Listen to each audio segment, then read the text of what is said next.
ነዳጁ መጥቶ ተራገፈ። ከዛ ንግድ ቢሮ፣ ደህንነት ቢሮ፣ ፖሊስ አንድ ላይ ሆነው ይሄ ነዳጅ ክምችት ነው አሉ። ሄደው እዛ ላሉ ጥበቃዎች ማለት ነው። ክምችት አይደለም የእርሻ ነው። ምክንያቱም በረከት እስር ላይ ስላለች ነዳጁን መጠቀም ስለማትችል ቤተሰቦቿ እንዳይነካ ማንም ሰው እንዳይቀዳ ለማሽኖቹም እንዳይሰጥ በዛ መሃል ስርቆት ሊፈጠር ይችላል ብሎ ስላሉ ቤተሰቦቿ እንዳይነካ ተብሏል ነዳጁ አሏቸው። እንደዛ የሚባል ነገር የለም፣ እንደዛ የሚባል ነገር የለም አሉና ሰበሩት ዲፖን። ዲማ ወረዳ ከፍተኛ ፍርድ ቤት አቅርበው ነዳጁን እንድንወርስ ብለው ጠይቀው ነዳጁን ወረሱት። ዲስፓቹ ህገወጥ ነው አሉ። አስብ፣ የነዳጅና ኤነርጂ ባለስልጣን ዋና ዳይሬክተር ጽፎልኛል፣ ግብርና ሚኒስቴር ጽፎልኛል። ገንዘቡን ለኖክ ራሴ ነኝ 25 ሚሊዮኑን ራሴ ነኝ ያስገባሁት፣ ከኔ አካውንት ነው ለኖክ የገባው ገንዘቡ። እያንዳንዱ ነገር ህጋዊና ህጋዊ ነው። ዲስፓቹ ከጅቡቲ ተቆርጦ የመጣ ዲስፓች ነው። ህገወጥ ይሁን ህጋዊ ይሁን መጠየቅ ያለበት ኖክ ነው፣ ማረጋገጥ የሚችለው ኖክ ነው፣ ይሄንን ጉዳይ ማለት ነው። ከዛ ተጭኖ መጥቷል። ከዛ ተነጋገሩ። እሱንም ሰነድ አንደኛ ፌስቡክ ላይ ሄደው ማየት ይችላሉ። በኔ ፔጅ ሙሉን ለቅቄዋለሁኝ፣ ሙሉ እንትን ሰነዱን ማለት ነው። ተነጋገሩ፣ ቃለ ጉባኤ ያዙ፣ አወሩ፣ ሰበሩት። ነዳጁን ቀርተው ወሰዱ፣ ሸጡት። እኔ በዛ ሰዓት እስር ቤት ነኝ ያለሁት። የተሸጠው ታሳስ ላይ ነው። ታሳስ እኔ እስር ቤት ነኝ ያለሁት። ነዳጁን የተፈቀደልኝን ያን 100,000 ሊትር ናፍጣ አልወሰድኩትም በጭራሽ። እኔ ጋር አልመጣም። በህጋዊ መንገድ የወሰድኩትን መንግስት ፈቅዶልኝ ለእርሻዬ ብሎ የፈቀደልኝን ነዳጅ አልወሰድኩም። እራሳቸው ናቸው እስር ቤት እያለውኝ ሰብረው ገብተው የሸጡት ማለት ነው። ለዛ ደግሞ ማስረጃውን ራሳቸው ቁጭ አድርገዋል። ወርሰን ሸጠናል ብለው ፍርድ ቤት አቅርበው አስወስነው መሸጣቸውን ሰነድ አለኝ፣ ፌስቡክ ላይ ለቅቄዋለሁ ያንን ሰነድ ማለት ነው። ከዛ በኋላ ሸጠው እኔ እነሱ ታሳስ ሸጠውት ማለት ነው። ኦልሞስት የተሸጠው ነዳጁ ወደ 30 ምናምን ሚሊዮን ብር ሸጠው ተካፈሉ ብሩ። ለመንግስትም ገቢ አልተደረገም በነገራችን ላይ የናፍጣው ብር ማለት ነው። ከዛ ለመንግስትም ገቢም አልተደረገም፣ ለማንም አልሰጠም።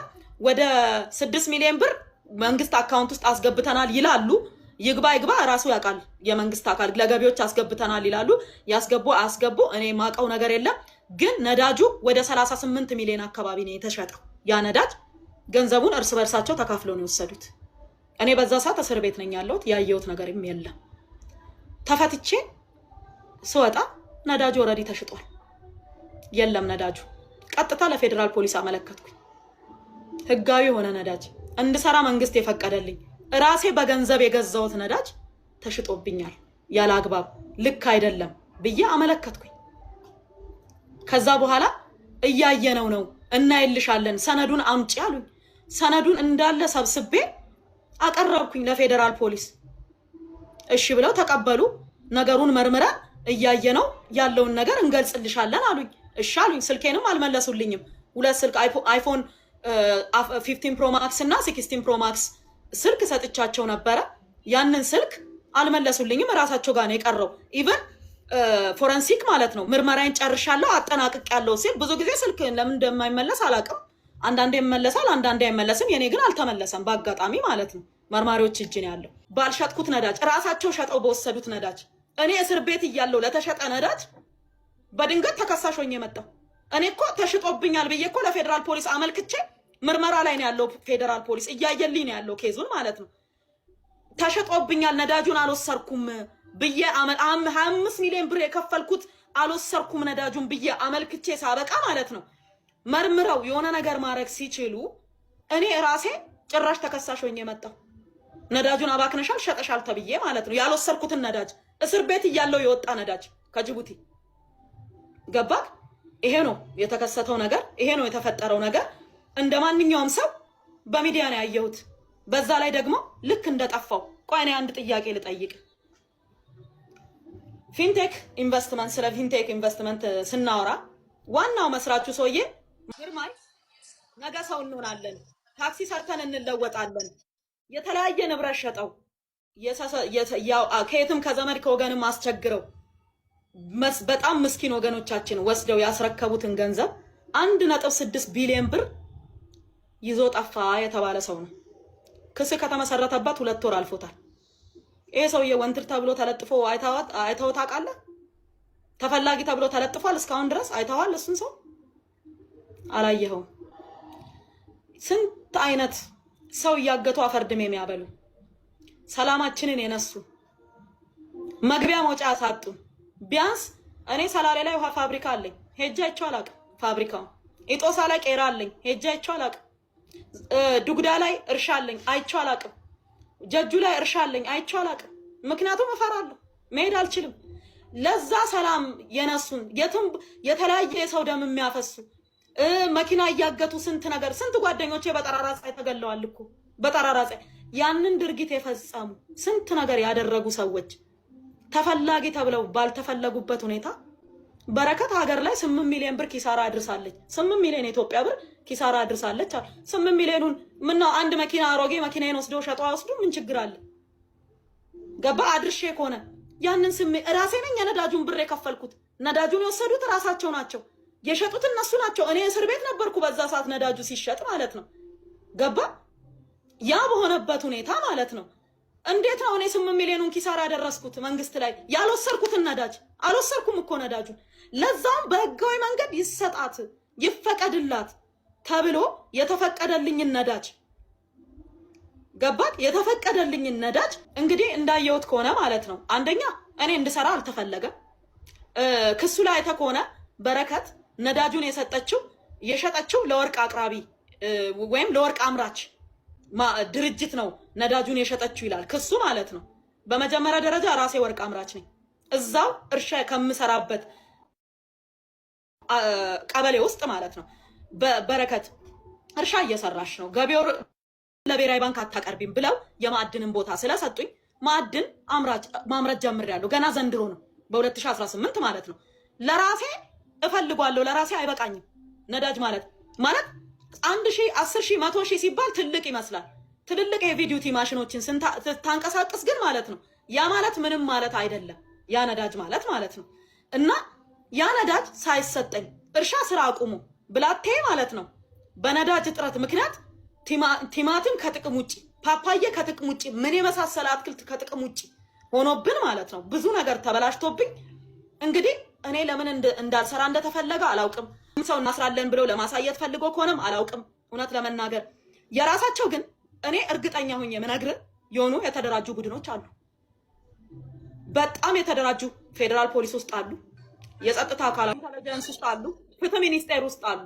እጅግ በጣም የተደራጁ ሰዎች የራሳቸውን አጀንዳ የሚያስፈጽሙ ማንም ይሁን ማንም ከመምታት ወደ ኋላ ማይመለሱ ህግ ከለላ እየሰጣቸው በቃ የህግ ውስጥ ነው ያሉት እነዚህ ሰዎች ገባ። እኔ አወንታ 40 ምናምን ሰው ከሷታል አጭበርብራለች ብሎ ስለሰራ ቪዲዮ የሚከሰኝ ሰው ሲያጡ ማለት ነው፣ የሚጠይቅ ሰው ሲያጡ፣ እንዲያረገችኝ የሚል ሰው ሲያጡ ራሱን ጠሩት። አወንታ ካለ እዚህ ቪዲዮ ላይ መምጣት ይችላል አሁኑኑ። ለምን ቀጥሬዋለሁ፣ በጽፌለታለሁ። አወንታ እጠብቅሃለሁ ላይቭ ላይ ብዬዋለሁ። አወንታ 40 ምናምን ሰው አጭበርብራለች፣ ከሳለች፣ ወስዳለች፣ ገንዘብ ሼር ሸጣለች፣ እንዲሆናለች፣ እንዲያርጋለች፣ ሀገሪቷን በዚህና በዚህ አርጋለች ብለሃል። አዎ የታሉ ሰዎቹ ብለው ጠየቁት። እስቲ ስልካቸውን ስጠን፣ አድራሻቸውን ንገረን። ምክንያቱም በረከትን ሊከስ የመጣ ሰው የለም። መታሰሯን ያውቃሉ። እስሊፑን አሁን ልልክልህ እችላለሁ። 5000 ብር ሁሉ ነው የሚቀበለው። ብዙ ብር አይደለም፣ 5000 የኢትዮጵያ ብር። የሆኑ ሰዎች ግን ጥቆማ ሰጥተውኝ ቪዲዮውን ሰርቻለሁ አላቸው ለፌደራል ፖሊሶች። ተናደዱ። በቃ ታውቃለህ፣ በጣም ተናደዱ። ያላየኸውና እንደምታወራው አሉት። ያልሰማውና እንደምትናገረው። እኛ እኮ ሰዎቹ አንተ ጋር መጥተው የከሰሱ መስሎን ነው። አይ ሰዎቹ እንኳን እኔ ጋር አልመጡም ማለት ማንም ሰው አልመጣም ካለ ኤኒታይም ያቅርባቸው ሰዎቹ። ገባክ? በዛ ምክንያት ነገሮቹ ተዘጉ። እኔም ከእስር ቤት ተፈታው። ያለማንም እርዳታ ያለማንም ጣልቃ ገብነት ተፈትቻለሁ። በፍርድ ቤትና በፍርድ ቤት ብቻ ማለት ነው። ማን ነው 5000 የሚቀበል? ካንቺ ተቀብሏል? ከኛ ሰራተኞች 5000 ተቀብሏል። በምን ምክንያት ነው 5000 ነው የተቀበለው? አካውንቴ ቴሌግራሜ ሀክ ተደረገ። ሀክ ተደርጎ አካውንቱ የእሱ አካውንት ነው እዛ ላይ ተቀመጠው። ሀክ ሲያደርግ ትደረግ ማለት ነው። እና 5000 ብር ላኪልኝ ተቸግሬያለሁ ብዬ እኔ ለሰው እንደላኩ ተደርጎ ገንዘቡ ወደ እሱ አካውንት ነው የገባው። 5000 ብር ስሊፑን ልክልሃለሁ እሱ ማለት ነው። ከማውራት ቁጭ ብሎ ተጥዶ 5 ብር ደሞዝ ክፈሉኝና አንዳንድ ብር ደሞዝ ክፈሉኝ ከማለት ውጪ የተለያዩ ሪል ስቴቶችን እያፈራሩ ገንዘብ ከመቀበሉ የተለያዩ ግለሰቦችን ስማችሁን አጠፋለሁ እያለ ገንዘብ ከመቀበል ውጪ ማለት ነው። አንድ የሰራውን ቁም ነገር ይናገር እስቲ ይናገር። እኔ የሚታይ የሚዳሰስ የሰራው ስራ አለ። ጫካ ገብቼ ሴጣን ብቻውን መግባት የሚፈራበትን ጫካ ገብቼ መኪና ውስጥ እያደርኩኝ አልምቻለሁ። ውሃ ከተለያየ ከረጅም ኪሎ ሜትር አምጥቻ አልምቻለሁ። ሪዘርቫየር ቆፍሬያለሁ። ውሃ አጠራቅሜ ሰርቻለሁ። ገባህ አይደለ? ለወገኖቼ የስራ በር ከፍቻለሁ። ግልጽ የሚታይ የሚዳሰስ ነገር ነው። የአገሬን ግብር ከፍላለሁ። ገባህ? ኢንካም ታክስ ከፍላለሁ። የሰራተኛ የስራ ታክስ ከፍላለሁ። እሱ የከፈለውን ታክስ ያሳየን፣ የሰራውን ስራ ያሳየን፣ የረዳውን ቶ 20 ሚሊዮን ብር ተለምኜ እምቢ አልኩ ይላል እንዴ? 5000 ብር ተልኮለት እኮ የተቀበለውን 5000 ብር ላኩልኝ ብሎ የወሰደውን እኮ ላኩልኝ። ለሰዎቹ ታስረው ነው ያሉት። ምናልባት የታሰረ ሰው መልስ መስጠት በማይችልበት ሁኔታ ማለት ነው። 20 ሚሊዮን አይደለም 2 ብር የሚቀበል ሰው እኮ ነው። 5 ብር ደሞዝ ክፈሉኝ ያለ ሰው ነው። አላኩልም እንዴ? የጻፈልኝን ነገሮች አላኩልም። ብዙ ነገር ጽፎልኝ የለ ብር ካልሰጠሽኝ ብሎ የጻፈልኝን እኔ አላሳየውም። በራሱ ቁጥር ስክሪንሾት አላረኩም። ቁጥሩ የሱ አይደለም። ብር ካልሰጠሽኝ ስምሽን አጠፋለሁ ብሎ የጻፈልኝን ስክሪንሾት አድርጌ አልሰጠው። ቢመጣ ኖሮ ግን እንድታሳየው ፈልግ ነበር። እነሱ ደግሞ ኮይን ምናምን ለቃቅመው የሚኖሩ ሰዎች ናቸው። በልመና የሚተዳደሩ ሰዎች ናቸው። በዘመናዊ ልመና ማለት ነው። ገባህ? የሰው ልጅ እጅ እግር እያለው ጤነኛ ሆኖ ገባ ምንም ነገር ሳይጎልበት መስራት እየቻለ እባካችሁን አበባ ውርዱልኝ እንትን ስጡኝ እያለ የሚኖር ከሆነ ለኔ በልመና ነው። ነገር ግን እኔ ልንገርህ አሁንም ገባ እውነት የመጨረሻ ልነግርህ የምችለው በእውነት እኔ በኢትዮጵያ ተስፋ ቆርጫለሁ። በጣም ነው ተስፋ የቆረጥኩት። ለምን በቃ ተስፋ ኖሮኝ ነው የመጣሁት። ልሰራ ነው የመጣሁት። ማንም ሰው ተነስቶ እስቲ እኔ አወንታን ዛሬ ልጠይቀው እዚህ ሚዲያ ላይ እኔ በረከት አሁንም ደግመዋለሁ 3 ትምህርት ቤት ገንብቻለሁ። ምገባ ማዕከል ገንብቻለሁ። አረጋውያንን እጦራለሁ። አዲስ ምገባ ማዕከል ከአዋሬና ከፒያሳ ለተነሱ የልማት ተነሺዎች ለሚኩራ ላይ እየገነባው እገኛለሁ። ክሊኒክ ገንብቻለሁ። ብዙ ወገኖቼን ደግፋለሁኝ። በተለያየ ነገር ደግፋል። 1400 ሰራተኞችን ቀጥሬ እያሰራው ነው። የስራ እድል ፈጥሬያለሁ። እሱ አንድ ነገር አስተዋጽኦ ያደረገውን አጽንተናል። ይፈቷል። በቃ ከዚህ በላይ ማሰርሳቸውን ተገቢ ነው ብለን አናምንም። በቂ ታስረዋል። ያ ማለት ለስንተኛ ጊዜ መሰለክ? ለ4ኛ ጊዜ ነው መፈቻ ሲሰጠኝ ማለት ነው። ለ4ኛ ጊዜ ፍርድ ቤት ቀርቤ መፈቻ ተሰጠኝ። ከዛ በኋላ ሰበር ሰሚ ችሎት ይግባኛሉ። ድጋሚ ለፌዴራሉ ሰበር ሰሚ ችሎት ማለት ነው። በጊዜ ቀጠሮ ይመስለኛል እኔ ብቻ ነኝ ሰበር ሰሚ ችሎት የቀረብኩት ብዬ ነው ማምነው። ሰበር ሰሚ ችሎት ሄድን፣ ተቀጠረ። ከ3 ቀን በኋላ ሰበር ሰሚ ችሎት ሄድን። መርማሪው አስረዱ። እንዲህ ያለው ነገር ይሄ ነው ብለው አስረዱ። እኔ ምንም ሳላወራ ማለት ነው ምንም ሳልናገር እድሉም የማውራትም ሳይሰጠኝ እራሱ የተከበረው ፍርድ ቤት ይሄ ነገር እኛ ጋር ለመቅረብና ለማስረዳት በቂ አይደለም አያስቀርብም። ስለዛ የሶስቱን ዳኞች ሐሳብ አጽንተናል፣ መዝገቡን ዘግተናል፣ ወደ መዝገብ መልሰናል፣ ሊፈቱ ብለው ወሰኑ ዳኞቹ ማለት ነው ለ5ኛ ጊዜ። ከዛ በኋላ መደበኛ ችሎት ይዘውኝ ሄዱ። የት ልደታ፣ እንደገና ሌላ ፍርድ ቤት ማለት ነው ሌላ ችሎት ሄድኩኝ። መጀመሪያ ልዩ ላይ ቀረብኩኝ። ልዩ ላይ መጀመሪያ ሙስና ላይ የበፊቱ የቪአይፒ ኬዝ ማለት ነው ተጠየቅኩኝ። በ40 ሺህ ብር ዋስ ተፈታሁ። በ40 ሺህ ብር 20 ደቂቃ አልቆምኩም ዳኛ ፊት። በቃ ውጭ ሆና ይከራከሩ ከፈለጉ በ40 ሺህ ብር ዋስ ትፈታ አሉ። ከዛ ደግሞ ልዩ ደግሞ ብላ ሌላ ችሎት ይዘውኝ ሄዱ ማለት ነው። ያም ችሎት ማሰሩ እሷን ተገቢ ነው ብለን ስለማናምን የዋስትና መብት አስከለክላቸው እኛ በ50 ሺህ ብር ዋስ ፈተናቸውን ይፈቱ ብለው ወሰኑ ለ7ኛ ጊዜ ማለት ነው። በዛ ሁሉ ጊዜ አልተፈታውም። 7ኛ እንትን ሲሄድላቸው 7ኛ ይትፈታ ማለት ነው የሚል ሄደ። ምክንያቱም ብዙ ጊዜ የመፈቻ ወረቀት ሲሄድልኝ ማለት ነው እንግዲህ 6 ጊዜ ቀርቦልኝ አልተፈታውም። ምክንያቱም የሆነ ምን ጠብቀው ስልክ አለ ይላሉ ፖሊሶቹ ማለት ኮማንደሮቹ። የሆነ ከላይ የሚደውልልን ሰው አለ የሱን ስልክ እየጠበቅን ነው ይላሉ። እኔ በህግ አግባብ የምጠየቅ ከሆነ ጥፋተኛ ኮንኩኝ ህግ እየዳኘኝ ከሆነ ማን ነው ከላይ የሚደውለው? ለምን ይደወላል? በቃ ፍርድ ቤት ከለቀቀኝ መልቀቅ ነው። ምክንያቱም ማንም ሰው ለፍርድ ቤት ትዕዛዝ ሊታሰር አይችልም። የሀገሪቱ የመጨረሻ የስልጣን አካል ፍርድ ቤት ነው። ስለዛ ፍርድ ቤት ልቀቋት ካለ መለቀቅ ብቻ ነው ያለብኝ። ግን ቆይ እየተነጋገርን ነው ከላይ የምንጠብቀው ስልክ አለ ይላሉ። ማን እንደሆነ ደዋዩ ግን አናውቅም። ከዛስ እዛ መሀል ላይ ያለሁኝ እንደምታውቀው የፈለጉትን ይጽፋሉ፣ የፈለጉትን ይፖስታሉ። ሲም ካርዴ ስልክ ውስጥ አለ። ቴሌግራም ዳውንሎድ አድርገው አወረዱ፣ እዛው እያለ ማለት ነው። ቴሌግራም አወረዱ እዛው።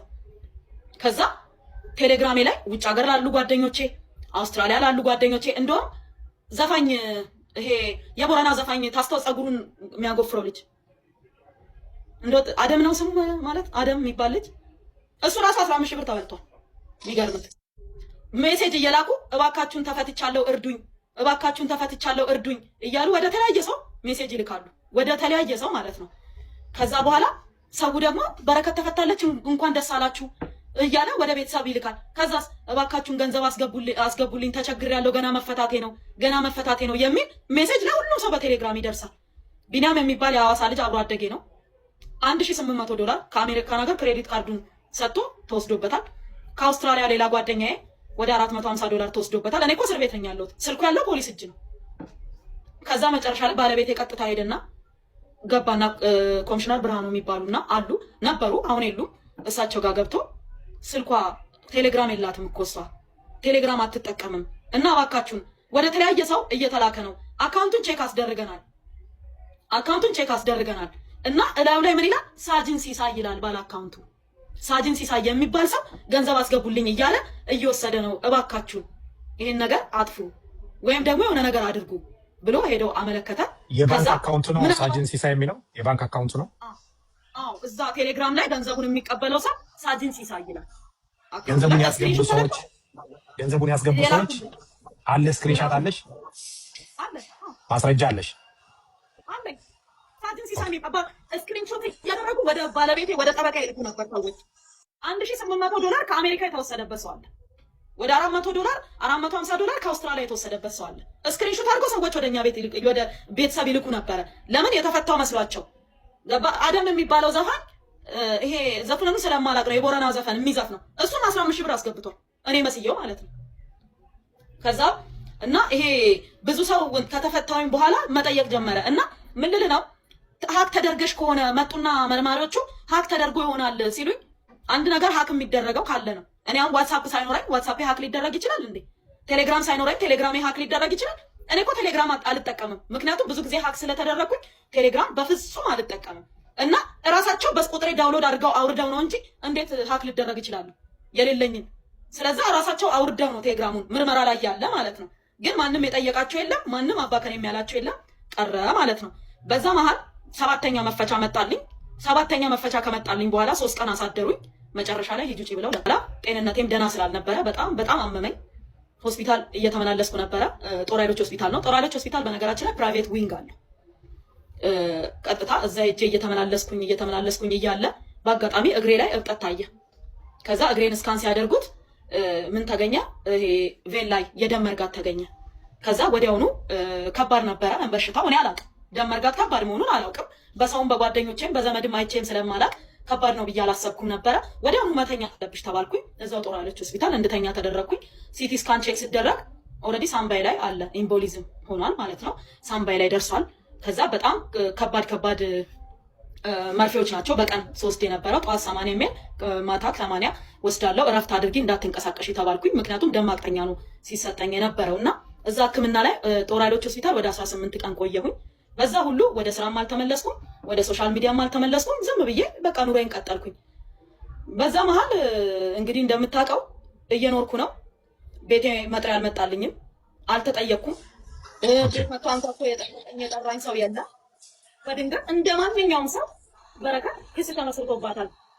በትክክለኛው መንገድ በህግ ልዳኝ፣ በትክክለኛው ነገር ፍትህ ይሰጠኝ፣ በትክክለኛው መንገድ የተሸጠው ነዳጄ ይመለስልኝ።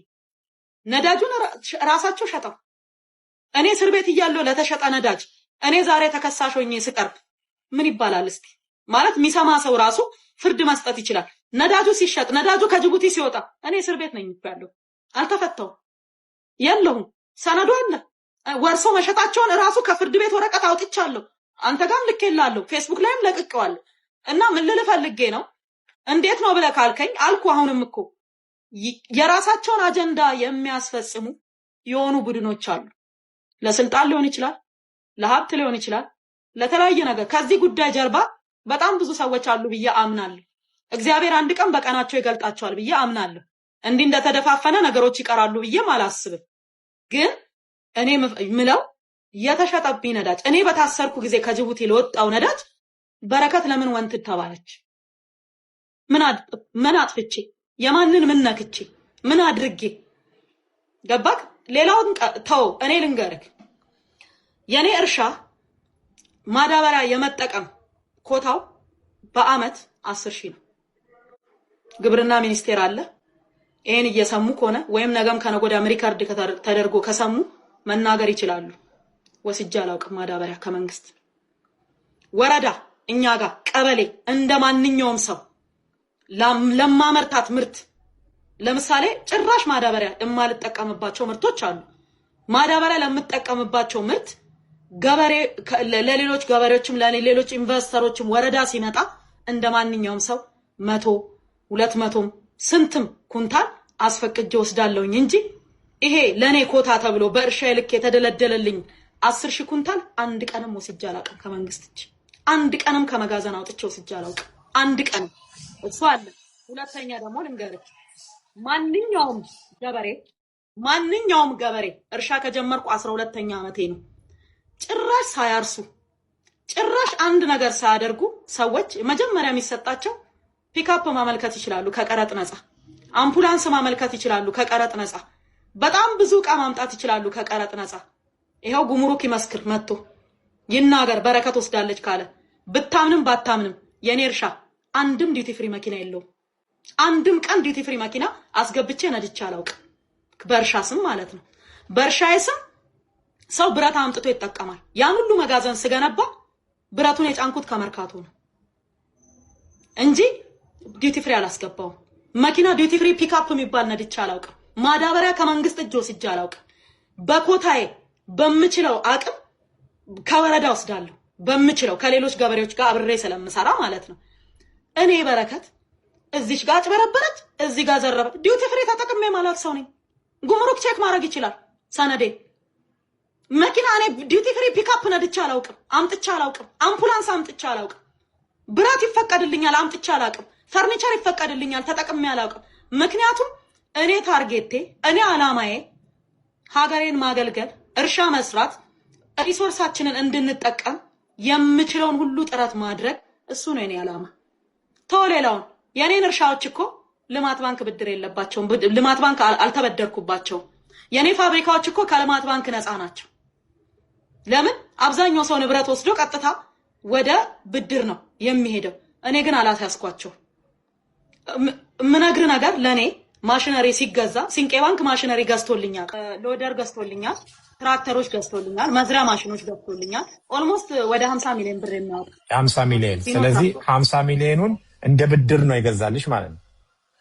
እንደ ብድር ነው የገዛልኝ። ከዛ ላይ 29 ሚሊዮኑን ከፍዬ አንቺ ኢትዮጵያ ውስጥ ካለሽ እየተንቀሳቀስሽ ከሆነ ፌደራል ፖሊስ ታዲያ ለምን እንደሌለሽ አድርጎ ወንትድ አድርጎ ሶሻል ሚዲያ ላይ ለቀቀ? ምንድነው ምክንያቱ ብለሽ ምን እየተከሰተ ነው ብለሽ ታስቢያለሽ? ፈቃደኛ ከሆንሽ ምናልባት የኢትዮጵያ ውጭው ምናምን ሊታይ ስለሚችል ምናልባት ኢትዮጵያ ውስጥ መኖርሽ የሚያረጋግጥ ነገር ማሳየት ትችላለሽ።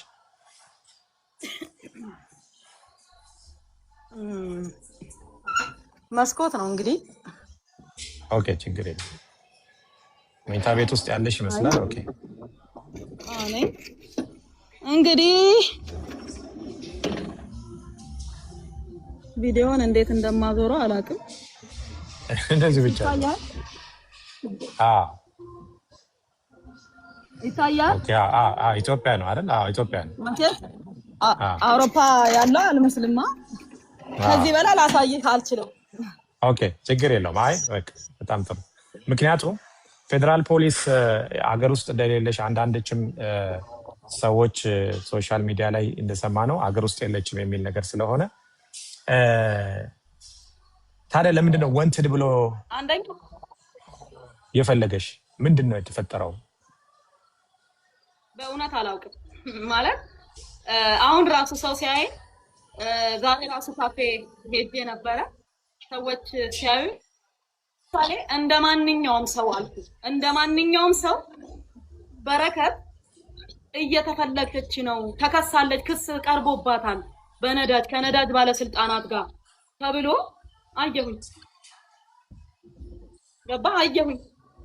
እንዴ አልኩኝ ማለት የጠየቀኝ የለም፣ የጠራኝ የለም፣ መጥሪያ አልተሰጠኝም፣ ቤቴ ላይ አልተለጠፈም።